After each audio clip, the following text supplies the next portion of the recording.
Today, we are going to move from scatterplots to simple linear regression. By simple, we mean that there is just one x variable. Simple linear regression allows us to predict the value of one variable that we usually call y based on the value of another that we call x. As an example, we are going to investigate the link between movie budgets and their box office revenues. This is a massive industry with a market of $91 billion worldwide.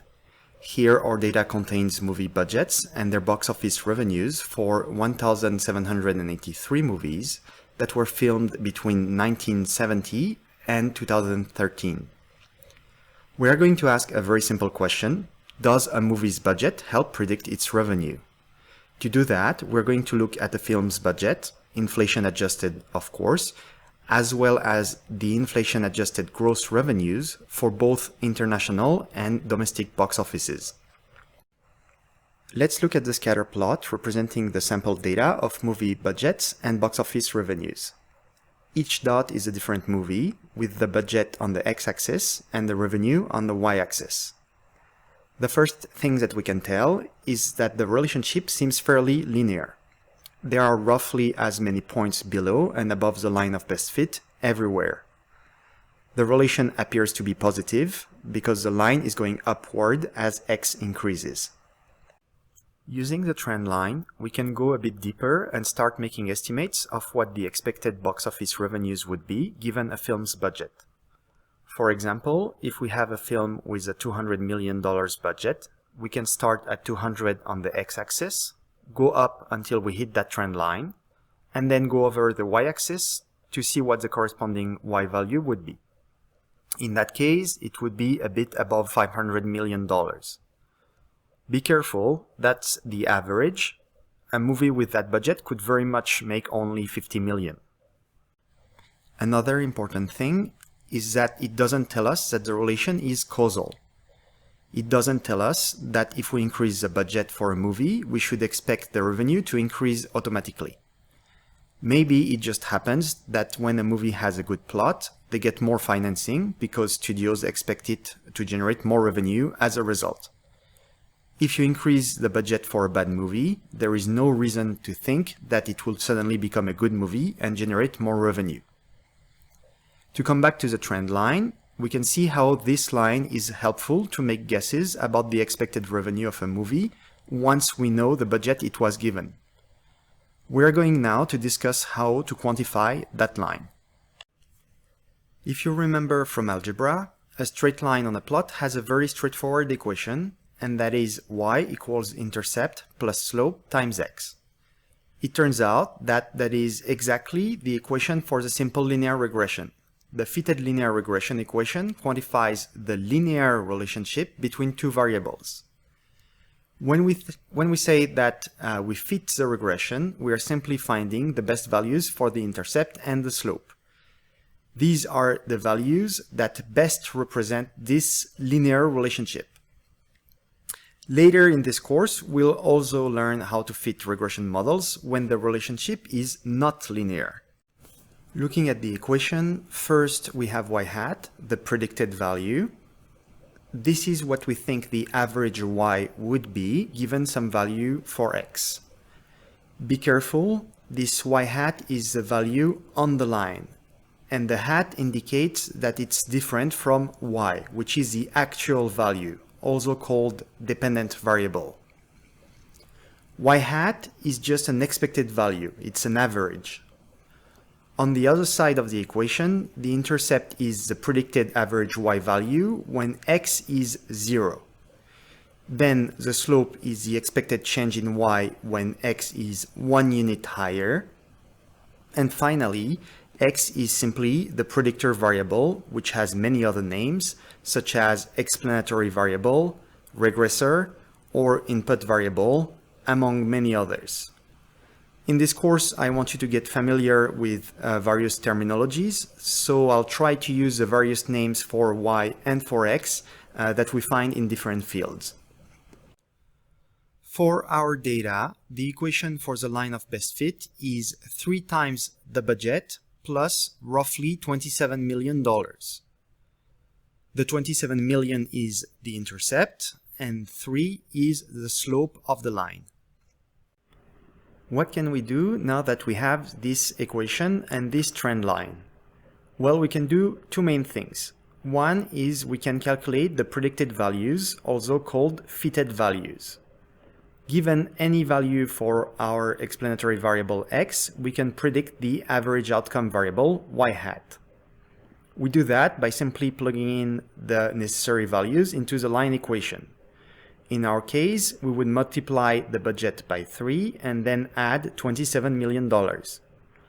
Note that the intercept here doesn't have a meaningful interpretation as the predicted average when x is 0.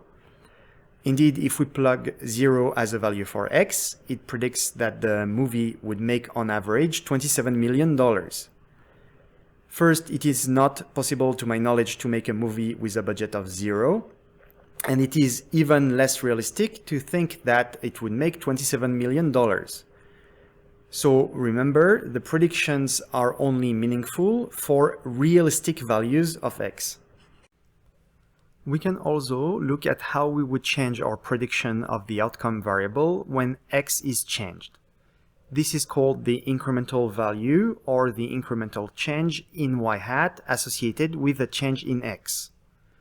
Note that I use the word associated here. I didn't say that it was caused by a change of x. That would be wrong in most cases. And it's also very important if you want points in your exam. There are two ways to compute this incremental value. We'll start at the top with what I call the long method.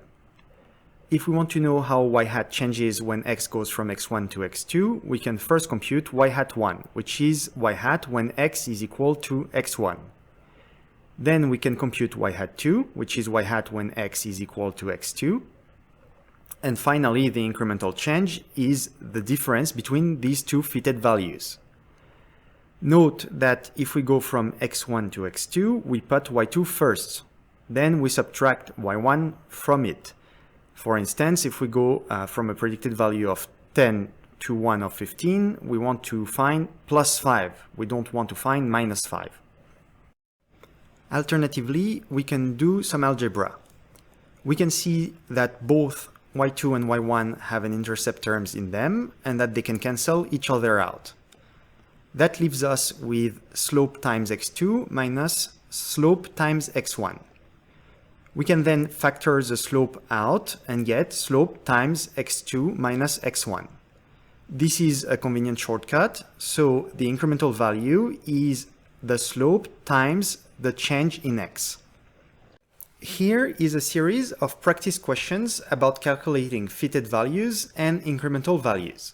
First, let's look at what is the expected gross revenue for a movie with a 3 million budget, for a movie with a 4 million budget, and for a movie with a 6 million budget. To find that, we just look at the line equation, which says that y hat is equal to roughly 27 million plus 3 times x. So we just take the 3 million budget and put it where x is. So we find 3 million times 3 plus roughly 27 million. That gives us roughly 36 million. Then we do the same with the 4 million budget movie. 4 million budget times the slope, which is 3 plus roughly 27 million is 39 million. And finally, with a 6 million budget, 6 million times 3 plus roughly 27 million is roughly 45 million. Now let's look at incremental values. How much more do we expect a movie with a 6 million budget to gross compared to one with only a 4 million budget? To find that, we can just take the fitted value for 6 million and the fitted value for 4 million and subtract them, and we find that the expected difference will be approximately $6 million. Finally, there is another way to look at incremental values, which is to look not at the budgets themselves, but at the difference in budgets. The question is, the budget for film A is 3 million more than the budget for film B. how much more do we expect film A to gross? I'm going to note the difference in X by capital delta X. The delta here means we are dealing with a difference. So the difference in X is 3 million. To find the difference in Y hat, the fitted value, I just take the 3 million and multiply it by the slope, which is 3. $3 million times 3 is $9 million. So we expect film A to gross $9 million more than film B.